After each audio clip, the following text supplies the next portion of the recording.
É muito bom vermos nossos irmãos em Cristo em um momento de solene adoração a Deus como esse.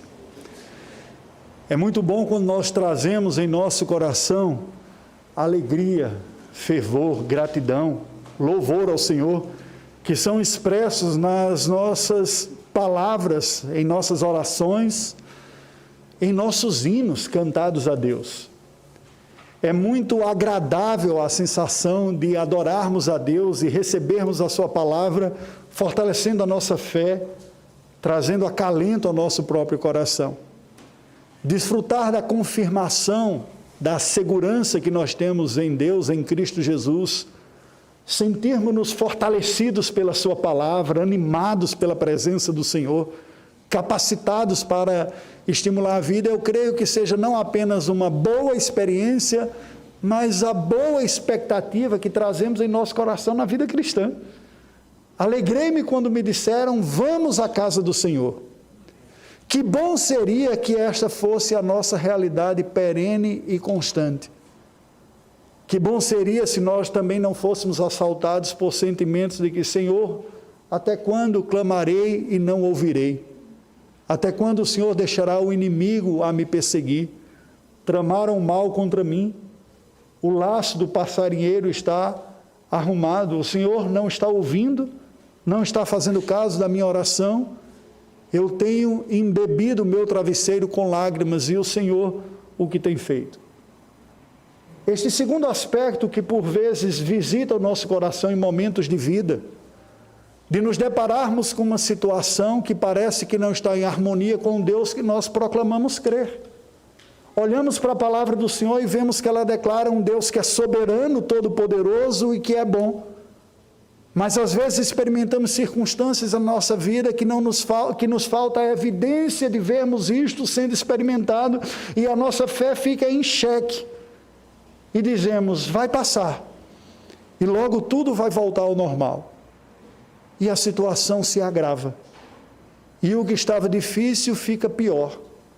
Os dias se tornam semanas, semanas se tornam meses, e às vezes meses se tornam anos. Como prosseguir adiante? Como nos dirigirmos com o mesmo ânimo à casa do Senhor e alegria, quando o nosso próprio coração está questionando ou o poder de Deus que não se manifesta, intervindo mal, refreando e resolvendo a situação, ou a sua bondade, que parece que Ele não está acompanhando.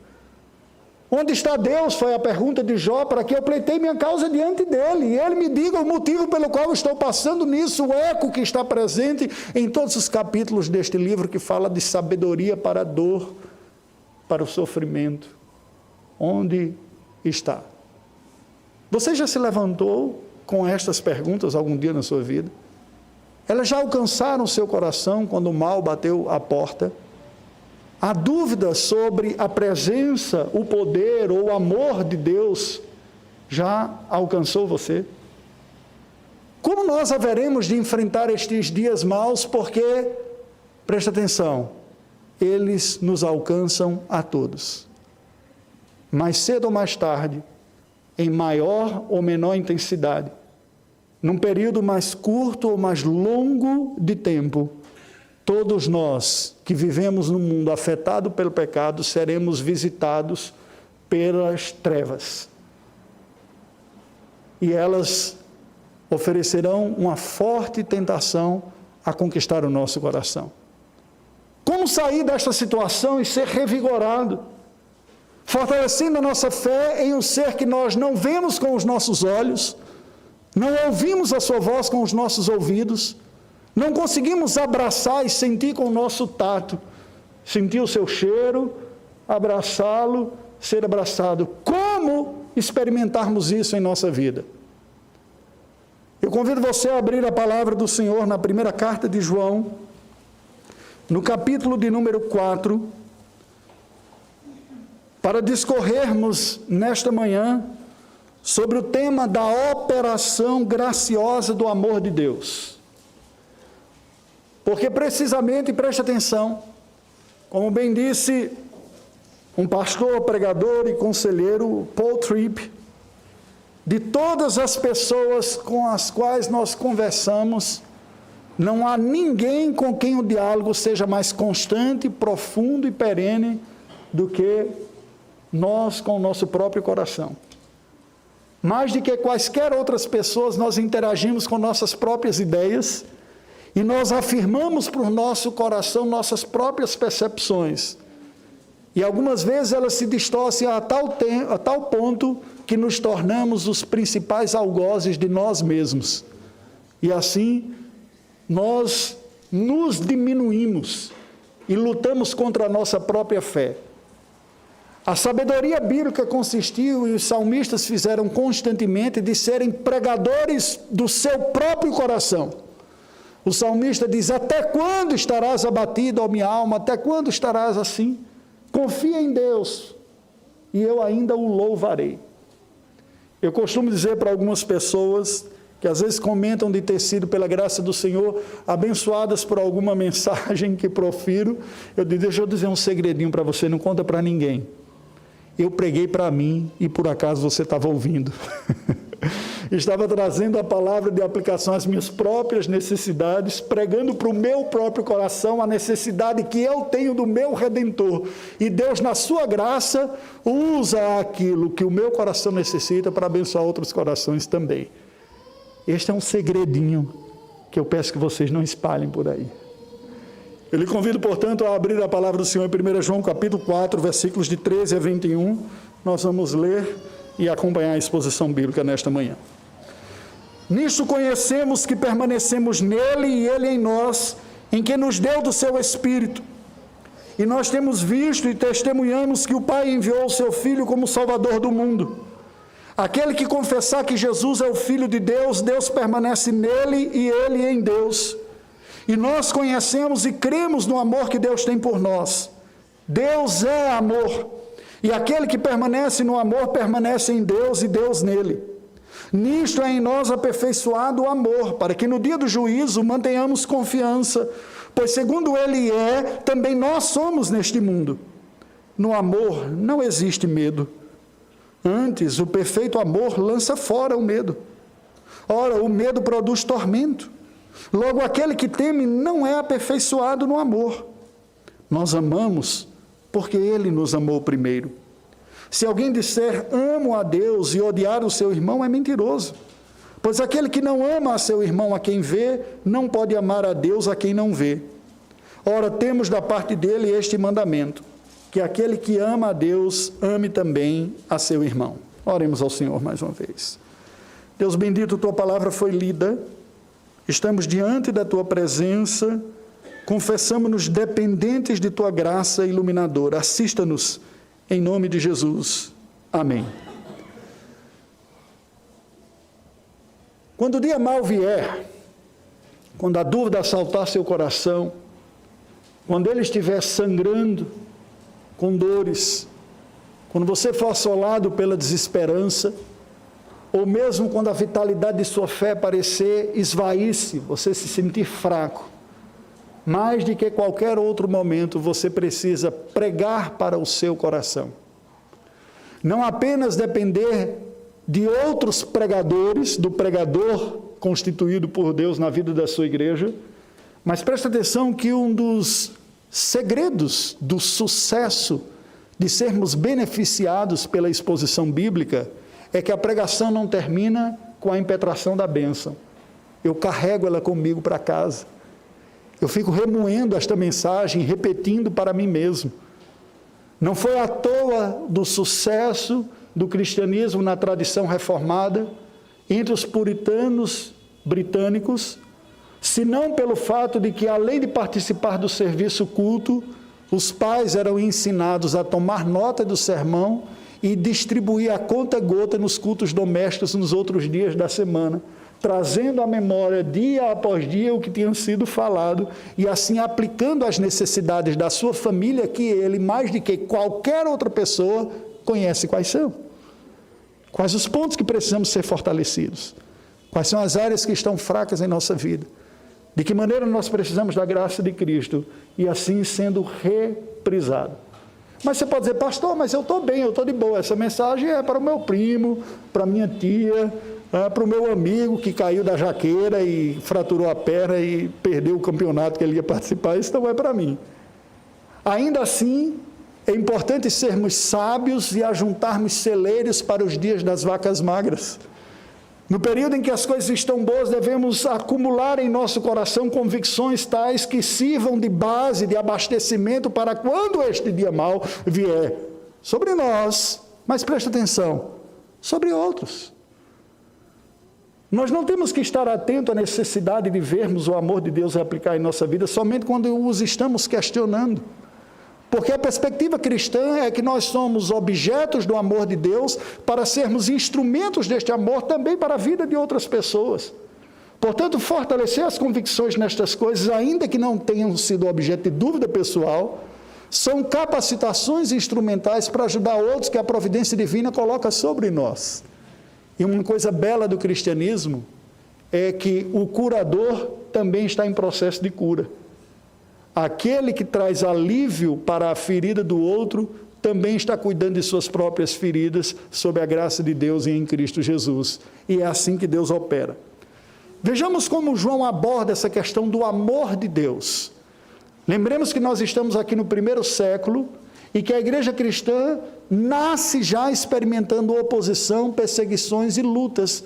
E não bastasse a perseguição do Império Romano, a perseguição dos judeus como um todo, havia os desvios e os desmandos internos da vida da igreja, os hereges e os problemas que todos nós experimentamos. João então pega esta parte e escreve aqui aos irmãos do 1º século, falando sobre o amor gracioso de Deus que opera em nossa vida. E nos apresenta dicas que eu queria que nesta manhã nós considerássemos para a nossa própria vida, o que precisamos lembrar sobre não apenas a realidade do amor de Deus, mas a operação desse amor. Uma vez que Deus é Espírito e nós não o vemos com os nossos olhos, isso não significa dizer que Ele não está agindo, mas significa dizer que eu preciso enxergar e o faço pela fé. A primeira verdade que João descreve aqui sobre a operação do amor de Deus, o amor de Deus ele está em ação na obra do Espírito Santo. Ele vai descrever isso nos versículos de 13 a 15, dê uma olhada. Versículo número 13, João diz, nisto conhecemos que permanecemos nele e ele em nós, em que nos deu do seu Espírito. Uma verdade extremamente simples. O que João está falando aqui? Você crê em Deus? Você persevera nessa confiança e nessa crença em Deus? Você está nele, na sua fé. Não apenas em crer nele, mas espiritualmente os cristãos estão unidos a Deus. Aquilo que em teologia nós chamamos da união mística com Cristo. Cristo passou a habitar em nós. De que maneira? Pelo Espírito Santo que Ele nos entregou. Estamos nele, estamos sentados nas regiões celestiais em Cristo Jesus, é uma condição espiritual. Ocorreu uma obra sobrenatural do Espírito Santo nos pecadores, quando nos levou à conversão e à fé, que foi nos unir espiritualmente a Cristo, de tal maneira que aquilo que Cristo conquistou para nós, a sua condição espiritual, está essencialmente ligada à nossa. Fisicamente, humanamente, terrenamente falando, ocupamos o nosso CEP, você tem o seu CEP. Mas espiritualmente, o nosso CEP não está aqui. Está à direita de Deus, na condição de filhos unidos a Cristo. É esta verdade espiritual que nós precisamos nos lembrar, que foi fruto do gracioso amor de Deus. João diz, nós permanecemos nele e ele permanece em nós. E por que isso ocorreu? Não foi pela nossa capacidade de crer, não foi pela nossa capacidade de perseverar, não foi pela nossa capacidade de responder com arrependimento, com santificação. Foi fruto da operação do Espírito que Deus nos deu como selo, como marca, como garantia, que está na minha vida, está na sua vida, se você é cristão, preste atenção, mesmo quando você duvida. Porque o seu estado e a sua condição espiritual não depende da sua capacidade de entender, mas da capacidade de Deus de produzir isso em você. O problema de não entender isso é que nós perdemos os benefícios da segurança disso. É a pessoa que está num estado de bem-aventurança, mas desconhece. E continua, portanto, preocupado, ansioso e inseguro, apesar de já estar no estado de insegurança. Para ilustrar, nós podemos dizer, é como aquele soldado japonês que foi encontrado décadas depois, perdido em uma floresta do Japão, porque ele estava com medo de voltar e ser pego pela guerra, décadas depois da Segunda Guerra Mundial ter terminado. Tinha terminado, estava tudo em paz, o país seguia, e ele permaneceu por décadas escondido, porque desconhecia a realidade que estava estabelecida. Como pastor e como cristão, eu tenho ouvido e acompanhado não poucas pessoas que, desconhecendo a verdade da sua segurança espiritual, se veem atormentadas por inseguranças ao olhar para as circunstâncias e achar que seu estado espiritual depende do que ele está sentindo e não propriamente do que Deus fez. João nos lembra que Deus nos deu do seu Espírito e por isso nós estamos nele, nós cremos nele, esta é a nossa condição. Versículo 14, ele continua, e ele diz: e nós temos visto e testemunhamos que o Pai enviou o seu Filho como Salvador do mundo. Esta é outra graça operada pelo Espírito Santo de Deus. Nós somos unidos a Cristo, o Espírito Santo habita em nós, mas preste atenção, se há em sua vida e em seu coração a fé em Cristo, isso foi fruto da graça de Deus que lhe concedeu. Paulo fala isso quando diz: nós somos salvos pela fé, pela graça de Deus mediante a fé, e isto não vem de vós, é dom de Deus. A Escritura Sagrada fala do arrependimento e da fé como presentes da graça do Senhor. Por isso que a palavra de Deus é pregada sob a expectativa e segurança de que o Espírito Santo abra os olhos do entendimento para que as pessoas venham a crer. Não é uma capacidade natural vir a crer, e nós podemos passar batidos por isso. Especialmente aqueles que foram educados na fé e dizem: olha, mas eu nem me lembro do tempo que eu não acredito nessas coisas. Alguns filhos da aliança podem passar por crises profundas e dizer: eu não sei mesmo se eu crio ou é porque simplesmente me ensinaram estas coisas aqui. A maneira em que você veio a ter essa fé, ela muda de pessoa para pessoa. Mas ao ter a fé, João está dizendo, é fruto da graça de Deus que Ele concedeu. Algumas pessoas têm por uma experiência radical de conversão, de mudança dramática de compreensão da vida. Outras pessoas têm um processo lento, analítico, comparativo. Alguns outros passam durante toda a sua vida com este conhecimento e muitas vezes nem dando tanta importância. Mas o que o texto sagrado nos diz de forma inequívoca é: como cristãos, nós temos visto, sabido, testemunhado que o Pai enviou o seu Filho e Ele é o Salvador do mundo. Preste atenção. Você acredita que Jesus é o Salvador? Você acredita que o Filho de Maria foi o Filho de Deus encarnado por obra do Espírito Santo, que viveu uma vida sem pecado, que obedeceu plenamente à lei de Deus, que ofereceu-se a si mesmo como representante de uma nova humanidade, que carregou as culpas dos pecados que não eram seus, mas eram de outros, que Deus aceitou essa oferta ao ponto de ressuscitá-lo, que ele volta dos mortos depois de 3 dias e diz: está tudo cumprido, e depois ele subiu aos céus. Você acredita? Ora, se você acredita e testemunha, é porque o Espírito Santo lhe convenceu destas verdades. Porque estas mesmas verdades têm sido proclamadas há 2000 anos, e muitas outras pessoas, mesmo tendo conhecimento, a rejeitam. Não há em nenhum de nós uma capacidade moral, espiritual ou intelectual mais sagaz ou elaborada. Porque se o cristianismo fosse baseado nessa capacidade de bem entender, ela seria uma espécie de casta intelectual que os gnósticos propunham. Era preciso ter uma capacidade de raciocínio diferenciada para poder ser um verdadeiro cristão. E o Senhor Jesus disse que o reino dos céus se entra como uma criança. A mensagem simples do Evangelho de Cristo carregando nossos pecados pode ser compreendida por uma criança ou alguém com algum nível também, até mesmo de afetação intelectual. Agora, todos nós é importante nos lembrarmos, nos dias maus e nas dificuldades, Deus me deu o seu Filho, e eu creio. Eu não consigo entender as circunstâncias, eu não consigo entender muita coisa que está ocorrendo comigo, mas eu sei que Deus enviou o seu Filho e nele eu creio. Versículo 15, João continua. Ele diz: aquele que confessar que Jesus é o Filho de Deus, Deus permanece nele e ele em Deus. A maneira que nós temos de conhecer ou de fazer uma avaliação real da nossa condição espiritual não é depositar a segurança no estado de nossa alma, porque é volátil. E presta atenção, isso é importante, especialmente em nossos dias e na nossa cultura ocidental contemporânea, que é erótica. E não estou falando erótica aqui simplesmente com a conotação sexual, embora venha disso, de eros, o deus do prazer da antiguidade. Erótica no sentido que é sensitiva. Nós, como latinos, como brasileiros e como contemporâneos, somos fortemente tentados a buscar um estilo de vida que seja marcado pelo prazer. E isso é uma escravidão, porque quando nos faltar estas satisfações e este prazer, nós seremos profundamente abalados em nossa segurança. Casamentos têm se desfeito por causa disso.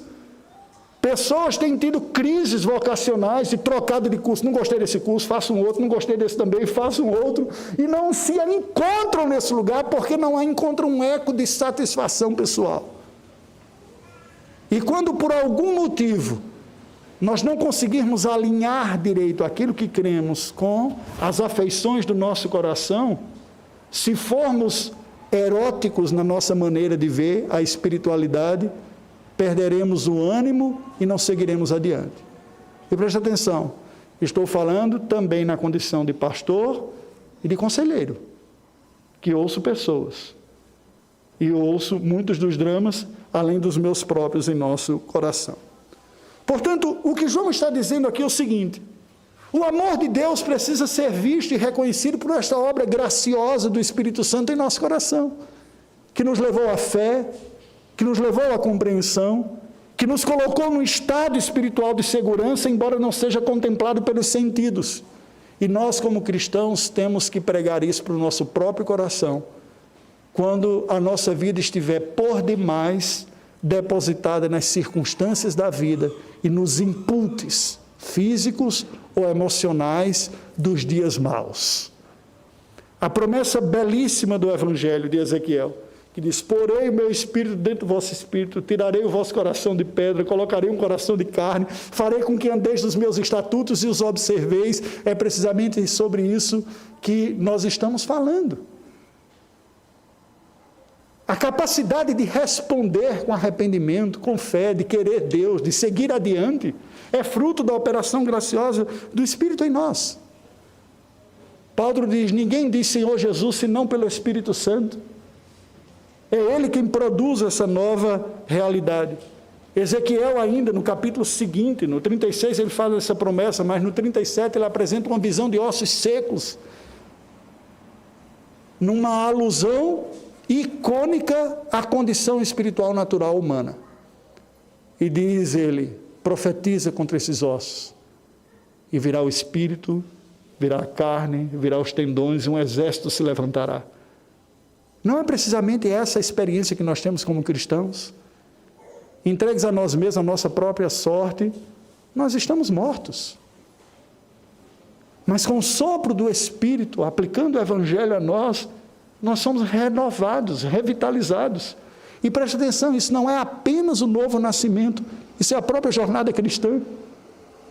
Quantas vezes em sua vida você não olhou para si mesmo e parecia que seu coração estava seco, estéril, não havia vigor, não havia vitalidade, e você seguiu com a sua vida quase que num piloto automático, dizer: eu vou me manter dessa maneira. E ainda bem que o fez. E preste atenção, o fez pela graça preservadora de Deus. Mas vem do Senhor, do seu amor para conosco e da operação graciosa do Espírito, a renovação que Ele nos oferece em Cristo a cada dia de nossa vida. Como você está com relação a isso? Que consciência você tem de que é o próprio Deus, em Cristo Jesus, pelo poder do Espírito, a fonte de tudo o que você precisa para ser renovado. Que apesar de você ser chamado para ler a Bíblia, orar, lutar, se esforçar para seguir ao Senhor, nada disso produzirá verdadeira vitalidade se não for a assistência da graça e do Espírito produzindo em você. Essa consciência é necessária por 2 motivos, preste atenção. O primeiro deles, porque qualquer sucesso que você tiver, não vai gerar arrogância, mas vai gerar humildade. É Deus operando em mim.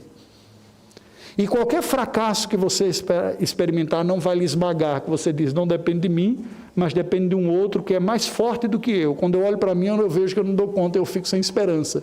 Mas quando eu lembro que é Ele em mim, aí eu vejo, é possível caminhar uma 2ª milha, quando a minha energia não deu para andar nem a metade da primeira. É possível apresentar uma outra resposta, quando a disposição do meu coração não vai nesta direção. Sigamos. João continua falando. E ele passa a demonstrar agora que o amor de Deus se manifesta na operação graciosa do amadurecimento do nosso próprio amor. Agora os olhos não estão mais voltados para a ação do Espírito Santo, mas estão voltados para a nossa resposta. Veja, nós como agentes aqui, experimentamos graça. Olha como ele nos diz, versículo número 16. E nós conhecemos e cremos no amor que Deus tem por nós. Deus é amor. E aquele que permanece no amor, permanece em Deus e Deus nele. João está dizendo o seguinte, nós sabemos e conhecemos e cremos que Deus nos ama. É esta verdade que nos fez cristãos. Deus ama pecadores e por isso deu o seu Filho para redimi-los. E essa certeza de que Deus nos ama e ama pecadores, porque Ele mesmo é amor, essencialmente, Ele é aquele que me dá a graça de permanecer neste amor, como nós permanecemos nele. Se há amor em nosso coração para com Deus, é sinal de que Deus nos alcançou. Um coração indiferente para com Deus, que vive a vida e Deus não é o fator determinante, se manifesta na ausência de consciência de pecado quando transgride. A pessoa dorme sem uma sensação de ter transgredido ou ofendido o próprio Deus. O que não significa, em muitos casos, que não haja incômodo. Mas o incômodo não é primeiramente em virtude de Deus. Todo ser humano tem a capacidade de perceber-se inadequado. Muitos ignoram, não querem saber e não veem. Muitos se incomodam pelas suas transgressões quanto aos impactos horizontais dela. Se eu fizer tal coisa, fulano não vai gostar, e ele pode querer se vingar ou retratar. Mas quando o amor de Deus conquista o nosso coração, ela santifica na fonte a nossa vida. É isso que a Bíblia chama de que o princípio da sabedoria é o temor do Senhor. Há uma oração que eu procuro fazer constantemente comigo e com a minha família, é: Senhor, ajuda-nos a viver sob a consciência da Tua presença. É isso ter o temor de Deus diante dos nossos olhos. Quando ninguém estiver vendo, quando não tiver presbítero por perto, nem diácono para fiscalizar, quando papai e mamãe não estiverem dizendo o que é que está certo, que eu tenha consciência de que Tu estás comigo. E pelo meu desejo de crescer na comunhão contigo e te servir gloriosamente, eu consiga viver a vida. Porque cada pecado que nós cometemos nada mais é do que tirar de mente esta verdade. Nada mais é do que a concessão naquela área, naquela ação, naquele momento, para um outro amor, que não o amor a Deus. Um outro prazer, que fala mais forte, que conquista o nosso coração, que não o prazer do Senhor. Por isso que, comumente, o pecado está relacionado à cegueira de Deus. Quando caímos em pecado, não é de Deus que nos lembramos, mas das promessas mentirosas de satisfação, de segurança ou de ameaça. E João diz: Deus é amor, nós permanecemos no amor e permanecemos nele. Versículo 17. Nisto é que nos é aperfeiçoado o amor. É em nós aperfeiçoado o amor, para que no dia do juízo mantenhamos confiança, pois segundo Ele é, também nós somos neste mundo. O que João está dizendo aqui é o seguinte: o cristão é aquele que aprende a confiar no amor de Deus. Porque, presta atenção, a lição sobre o amor de Deus e confiar no amor de Deus não é uma lição que se aprende como alguém que aprendeu a tabuada e um menino que chega em casa e diz: hoje eu aprendi a equação de primeiro grau, eu já sei resolver. Hoje eu aprendi a somar 2 mais 2, ou colocando de uma outra maneira, aprendi a andar de bicicleta. Alguém disse: você nunca esquece, você pode perder o jeito, mas depois volta. O aprendizado do amor de Deus, a certeza, é uma realidade dinâmica que potencialmente nós estamos a desenvolver ao longo de toda a nossa vida. E aí João afirma isso ao dizer: nisto é em nós aperfeiçoado o amor. Nisto em quê? Nessa confiança de que Deus apenas começou um propósito em nossa vida, uma obra que vai até o dia final, para que no dia do juízo nós mantenhamos confiança, pois segundo Ele é, também nós somos neste mundo. Deus é bom, Deus é justo, Ele nos chama para expressarmos quem Ele é, e nós só conseguiremos expressar isso quanto mais e mais confiarmos e dependermos do seu amor e crescermos. Veja que a fé nos leva a olhar para o passado, para o que Deus fez na cruz e dizer: ali está a evidência do amor, mas ela também nos faz olhar para o futuro, quando Jesus voltar, como alguém fez em uma das orações aqui, eu não me lembro quem foi. Quando nós dizemos: o Deus que me ama e mandou o seu Filho, vai mandá-lo de volta, e tudo estará completado, e todo mal acabará, e toda luta acabará. Eu também olho para o futuro como evidência do amor de Deus. A vida cristã e a realidade para nós não é somente o que nós estamos experimentando aqui. Lembra que Paulo diz que se a nossa esperança se limitasse a essa vida, nós seríamos os mais miseráveis de todos os homens. Porque vamos e convenhamos, apesar da presença de Deus, da companhia do Senhor, da força do Senhor, viver como cristão é tenso. Nós convivemos com lutas internas e externas diariamente. Algumas pessoas tentam negar isso e fogem da perspectiva real. Mas se nós focarmos nas lutas, nós nos desesperaremos. A fé cristã é aquela que diz: o Deus que me ama e que mandou o seu Filho está comigo crescentemente, e chegará um tempo em que tudo aquilo que me causa dor e que eu causo dor nos outros também será removido de mim.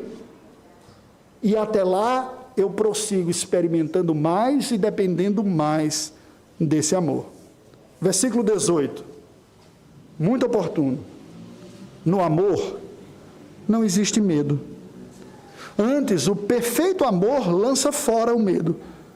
Ora, o medo produz tormento, logo aquele que teme não é aperfeiçoado no amor. Preste atenção aqui, este versículo é oportuno porque nós vivemos uma geração, mais do que as outras anteriores, que tem sofrido como nunca com distúrbios da ordem depressiva, e o temor é uma delas. Síndrome do pânico, crise de ansiedade, alcançando mais e mais pessoas que professam a fé em Deus, como Deus bom, verdadeiro e soberano. Aí vem algumas pessoas de uma maneira superficial e cita esse versículo e diz: olha, o amor lança fora o medo. Como se ao citar o versículo, tá bom, então agora eu creio, eu não tenho mais. Não é assim que funciona. Porque nós enfrentamos uma luta no nosso coração. Eu tenho dito e comentado com algumas pessoas, o que para mim é evidente, que nós vivemos a época em que a maior força ameaçadora, ou a maior força para o homem contemporâneo, ocidental, é o medo da dor e do sofrimento. Nós desenvolvemos tecnologia, medicina, inclusive tecnologia medicinal como analgésico, o que fez com que nós desenvolvêssemos uma capacidade de anestesiar a nossa dor. E cada vez mais a dor tem sido elevada à condição da grande força a ser evitada. O temor do sofrimento ou da dor tem governado e escravizado muitas pessoas. E forças ameaçadoras só podem ser vencidas com forças maiores do que elas, que podem vencê-lo. Não é sábio, não é cristão e não é apropriado você negar a fonte da dor ou a realidade do sofrimento que é contingencial de uma vida afetada pelo pecado do presente momento. Mas se a realidade parasse aqui, nós estaríamos desesperadamente perdidos. A maneira que a palavra de Deus diz para esse respeito é, primeiro, ela é limitada por Deus. Ela pode parecer insuportável para quem experimenta, mas a dor e o sofrimento é contingenciada pela ação soberana de Deus. Ninguém é tentado além das suas forças.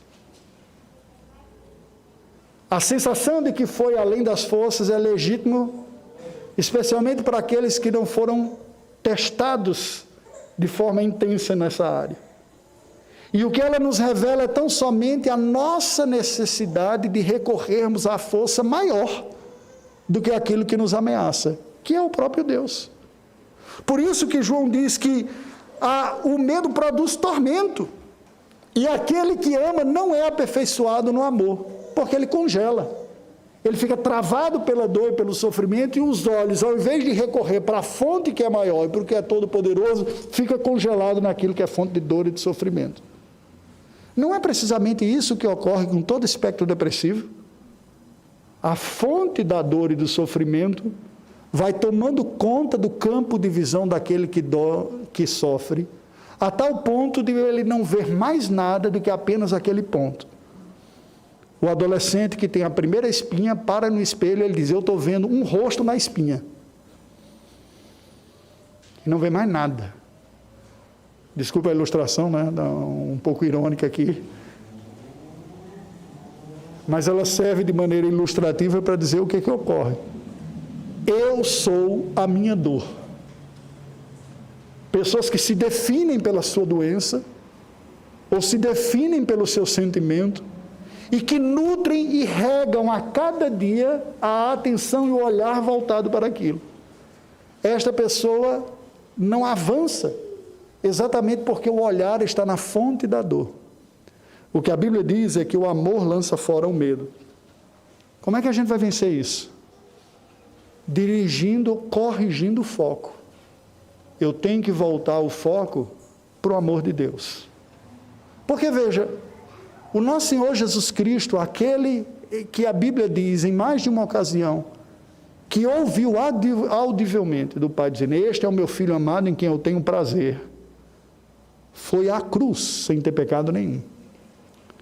O que capacitou o Senhor Jesus Cristo para enfrentar todas as lutas que enfrentou até a cruz, foi a convicção de que ele era amado pelo Pai.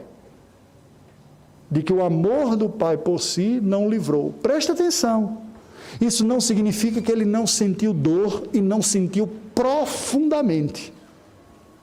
Na noite da traição, ele orou dizendo, Pai, se for possível, passa de mim este cálice. A minha alma está angustiada até o ponto de morte. E nem uma hora vocês podem vigiar comigo. Esse homem estava sentindo dor ou não? Estava. O que o capacitou, ao invés de fugir ou ser escravizado por ela, mas encarar e olhar, é olhar para uma fonte maior do que a fonte da dor, que é o próprio Deus. Senhor Deus, é a tua vontade, tu és bom e tu tens um bom propósito, eu sei qual é. Foi isso que o capacitou, e é nessa verdade que nós devemos nos apegar também.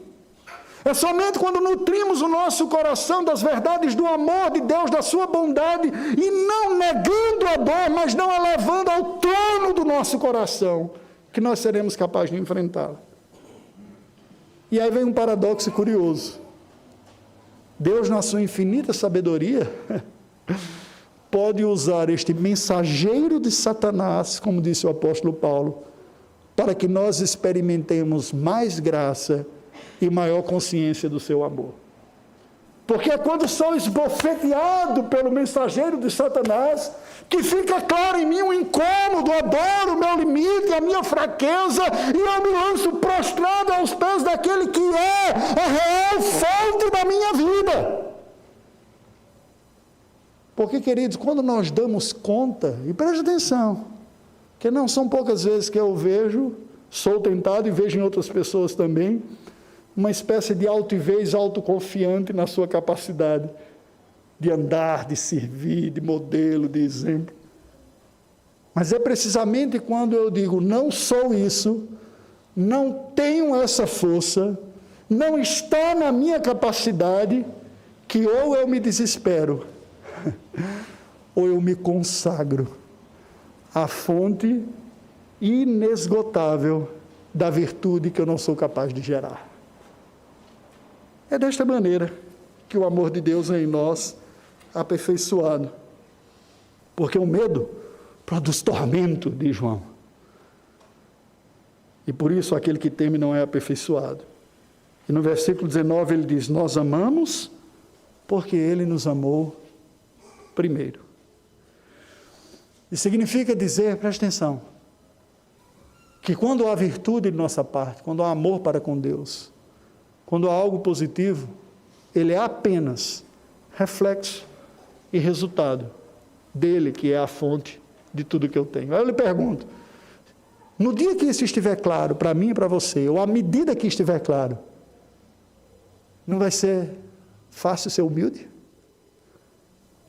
Não vai ser fácil receber elogios? Não vai ser fácil alcançar o sucesso absoluto, ser o melhor do mundo em qualquer área?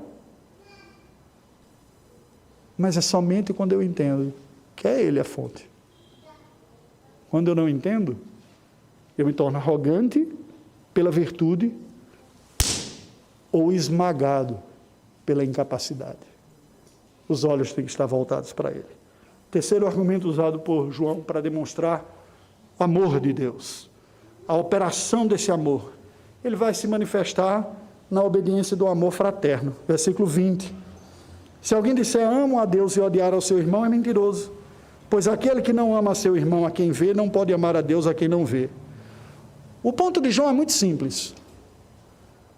O amor a Deus, que é o objeto do que nós estamos falando aqui, tanto de Deus para conosco quanto nosso para com Deus, não é um conceito abstrato, uma teoria ou uma filosofia. Engana-se aquele que diz, eu amo muito a Deus, sou muito devotado, mas essa realidade não é percebida por ninguém na sua vida. João está dizendo, vamos fazer um teste prático aqui para ver quem é. Ele diz, é impossível você demonstrar um amor real para um ser que você não vê, se você não demonstra um amor real para uma pessoa que está próximo de você. Porque é na concretude da vida que nós manifestamos a transcendência da vida. É na relação do dia a dia que fica claro o que é que está lá dentro que o homem não vê, mas que Deus vê. Jesus fala isso de diversas maneiras. Por exemplo, ele diz, a boca fala do que está cheio o coração. A pessoa que diz, eu amo muito a Deus, mas quando abre a boca, você fala, está fedendo.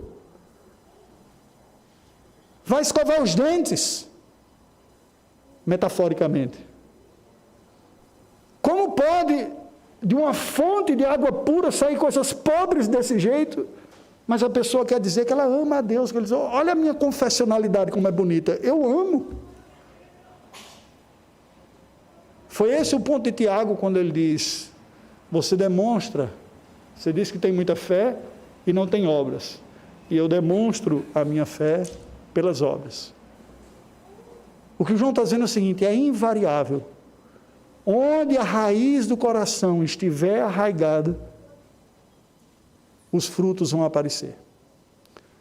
A pessoa que ama a Deus manifestará isso numa nova relação para com o próximo. Porque é impossível que o coração seja alcançado e as relações não sejam afetadas por isso. Isso lhe incomoda? Eu gostaria de admitir para você que não me incomoda, porque é uma questão simples na minha vida, mas eu não estaria sendo honesto. Graças a Deus que isso me incomoda, porque são lembretes da graça de Deus, daquilo que eu preciso também experimentar. Versículo 21. Ora, temos da parte dele este mandamento, que aquele que ama a Deus, ame também a seu irmão. O amor de Deus é manifesto para nós, gente, como evidência concreta do quanto nós necessitamos amá-lo. Pela dificuldade concreta de experimentarmos este amor, é um convite da graça de Deus à nossa humildade e dependência dele. veja que isso faz todo sentido, inclusive das palavras de Cristo que diz, aquele que te esbofetear a face, vira o outro lado. Ore pelos seus inimigos, ame os que vos perseguem, ou vice-versa. Estas coisas são situações concretas da vida, em que nós somos chamados para dar aquilo que por nós mesmos não somos capazes, mas pelo amor de Deus o somos.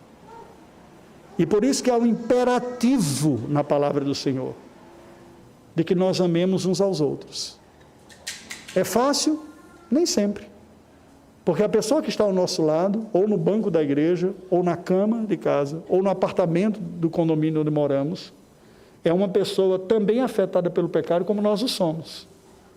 A tentação natural nossa é nos isolarmos e estabelecermos e cultivarmos os relacionamentos que são agradáveis.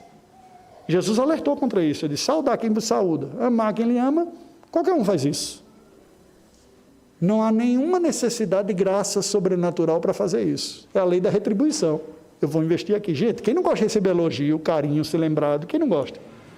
Quem gosta de ser mal querido, maltratado? Quem gosta? Ninguém.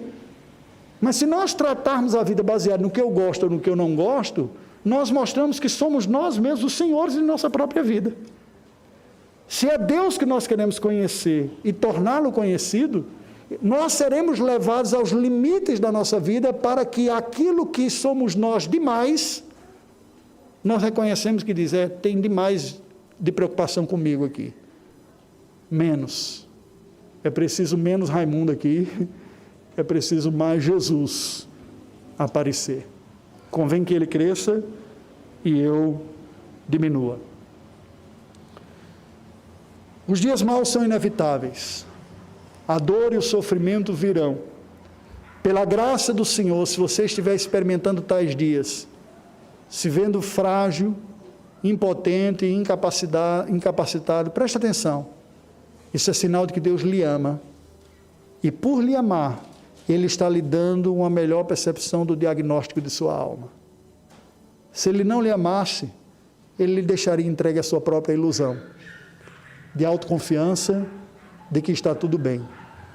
Externar e ter a consciência do que não está adequado é sinal do amor de Deus.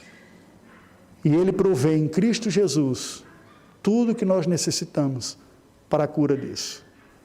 É Jesus a fonte de amor, de virtude, de santidade, de força que você precisa.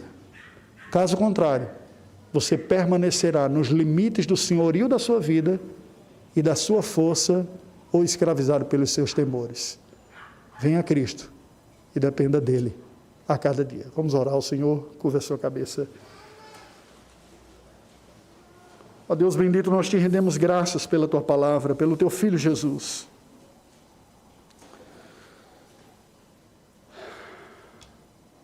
É o teu Filho em nós a nossa esperança.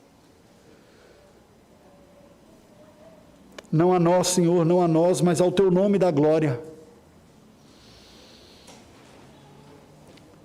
Ajuda-nos, Senhor Deus, a ter maior consciência de nossas fraquezas e inadequações, mas vivê-las, confessá-las e depositá-las diante de Ti. Ajuda-nos a esvaziarmos-nos do nosso próprio senhorio, para experimentarmos a graça do poder do Senhor ao nos refazer conforme a imagem do Teu Filho.